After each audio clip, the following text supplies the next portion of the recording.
is Sarah Albers from the University of Wisconsin-Madison.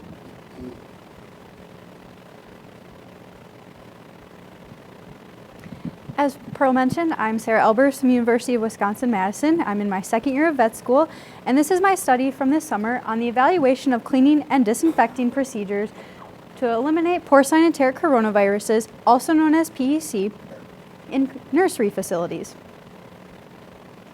The production system I worked with had a large issue with PECs this past winter, so we looked into 32 sites from March to August, which had either broken with PED or Delta coronavirus or both coronaviruses, which is why we encompassed them into PECs.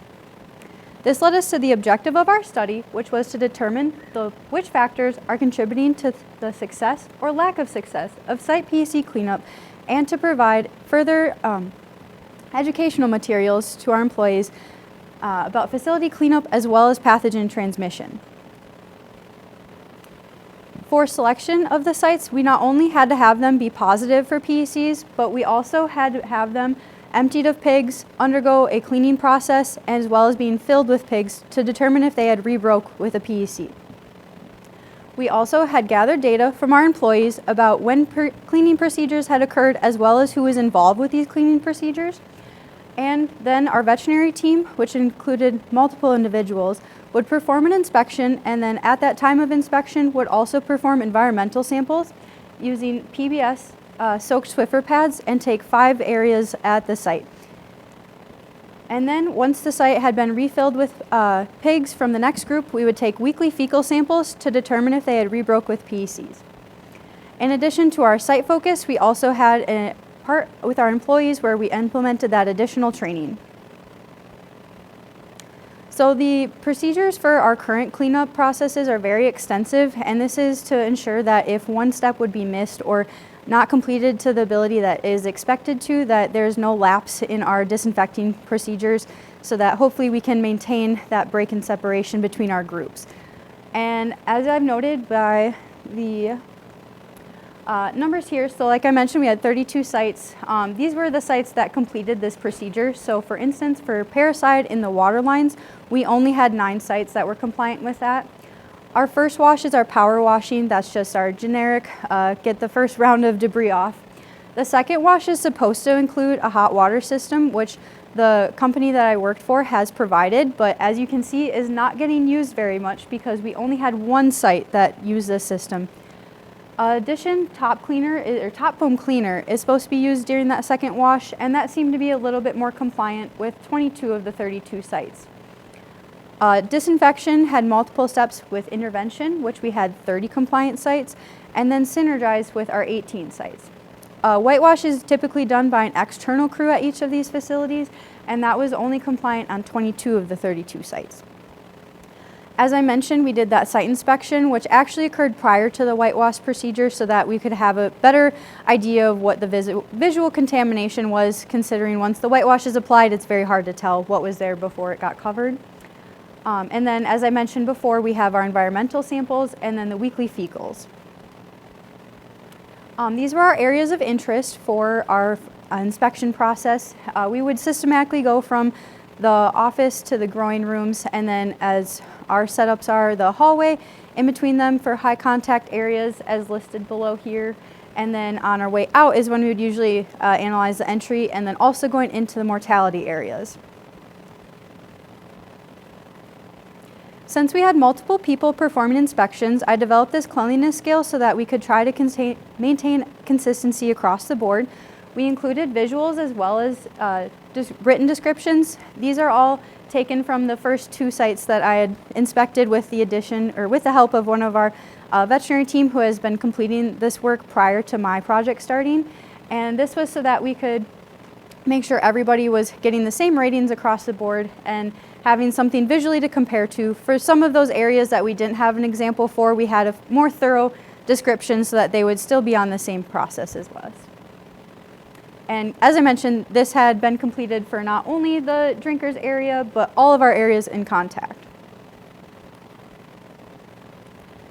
For the training sessions, we also utilized glow germs so that we could have a visual of our potential pathogen contamination. On the left here, we had all of our employees practice a procedure of putting in our white boots that we use for our external practices at the facilities. The duct tape line here is our clean dirty line that we had them establish, and we watched them perform this procedure and they all followed it to our biosecurity standards. But as you might notice, it's kind of hard to tell in this picture, but there was some fluorescence on both sides of the clean dirty line. So they were reminded that even while you might be following the procedures properly, there's still a risk for contamination. On the right, I think, was probably the most important part of our training sessions, and that was going through the mortality area handling. So the majority of the sites that we have for nurseries have an incinerator as well as our dead carts here. And since this is outside of this facility, we noticed a lot of more relaxed protocols and people not following the biosecurity standards that we should be following, since it's not in the facility and with the pigs. So they keep tending to forget that this is still a very vital area of contamination, considering if you have a high disease prevalence, this is going to be where most of those diseased animals are going to be coming in contact. So you do not want to be spreading that back into the barn. So we would put blow germ especially on the handles of the dead cart and then on the handles for any of the cranks and dials on the incinerator, to get them to realize that they're still getting contaminated even though they're outside of the building, and they need to be making sure that they're cleaning prior to going back. So this is a chart of our rebreaks in our system. So we started off really struggling in March. It appears reddish on this screen here today. Those were the percentage of sites that rebroke with PECs. In the blue, we have our percentage of sites that remain negative. So we successfully have come from having all of our sites rebreak with PECs starting in March to having June, July, and August free of any rebreaks, and we're hoping that trend can continue into this fall and winter, which is where the system I was working for saw their biggest flare-ups last year.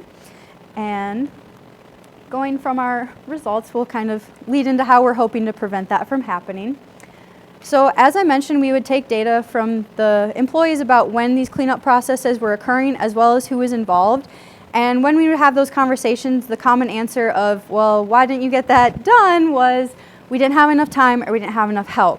And you would see, and we would also keep track of the interval of when that site had emptied of pigs as well as when that site was refilled with pigs, to kind of get an idea of how many business days they realistically had to perform all of these procedures.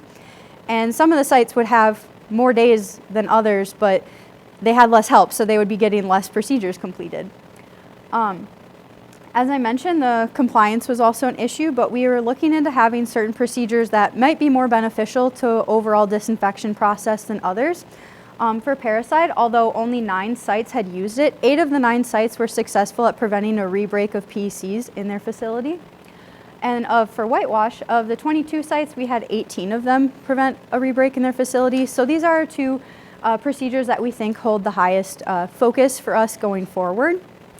As I mentioned, our areas of poor cleanliness was kind of across the board too, where we had our flooring, drinkers, feeders, chute and captive bowl area seemed to be the highest of high debris level and contamination. And so we would highly recommend our employees to focus on these areas since they are such high contact areas for the pigs.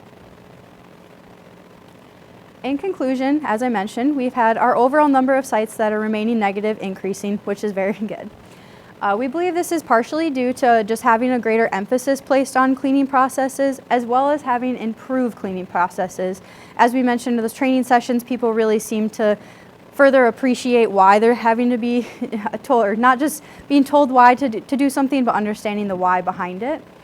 As I mentioned, our potentially crucial processes of parasite and whitewash, we think will help combat those issues of lack of time and lack of personnel, so that we can address that and prioritize these areas that are going to be more beneficial to our employees.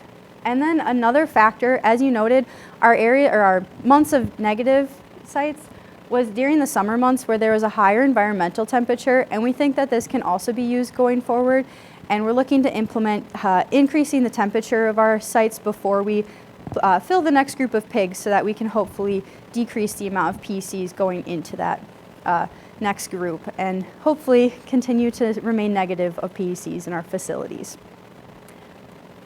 And before we go to questions, I'd like to say thank you to all the veterinary team that I worked with this summer, as it was not just me performing these inspections, and it would not be possible without the rest of them. So with that, I'll open to questions. Thank you, Sarah. Any questions for Sarah?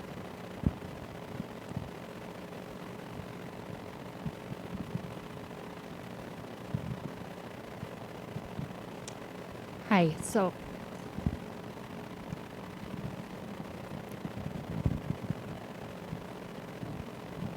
We're good. Good presentation. On your conclusions, you had talked about interest in the parasite and whitewashing practices, and that might be improving the likelihood of success in preventing a PEC re-outbreak. In your opinion, is that due to those technologies and their efficacy, or is it more related to the facilities that employ those practices are more likely to fulfill other check marks on your cleaning protocols? That was a good question. I've been kind of looking into that of the layers of it since there are multiple steps. We didn't run any formal stats on that, so I can't give, a backed answer necessarily. But I do think that especially running the parasite in the water line, since that's the only level of our procedures that is primarily contacting the water lines, I think that one's definitely beneficial. The whitewash I think is helpful, but since we do have other steps that are disinfecting the same areas, I think that that might have some confounding effects there. So in my personal opinion, I would say that the parasite is very beneficial, and then as far as the whitewash, I think it goes with the compliance of other processes.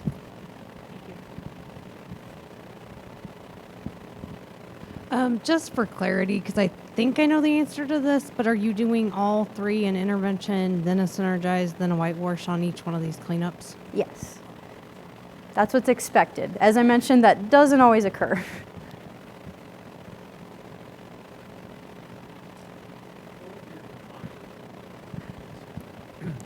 I was just wondering, did you calculate the correlation between compliance with procedures? I mean, forget about the disinfectants. Compliance with procedures and rebreaks at some point?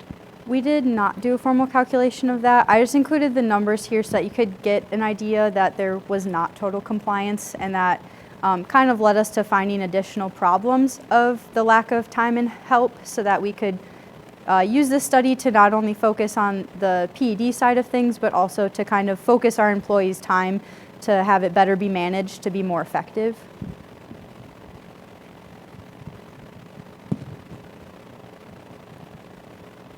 There is a question over there. Okay. I just wondered if you had any checks and balances on the rates. So the whitewash, was that being mixed up at the same rate of hydrated lime to water at every site? And same thing with like intervention and synergize, if you had any idea? We did not verify that. It was basically a simple yes or no, they did it. Some of the sites that we would go to for inspection, since that occurred between the intervention synergize and the whitewash, you would see the empty bottles, so you could kind of get an idea of if they were following procedures right. The whitewash was performed by an external crew compared to our in-house staff, so that one we definitely could be looking into following the concentration compliance as well. All right. Thank you very much, Sarah.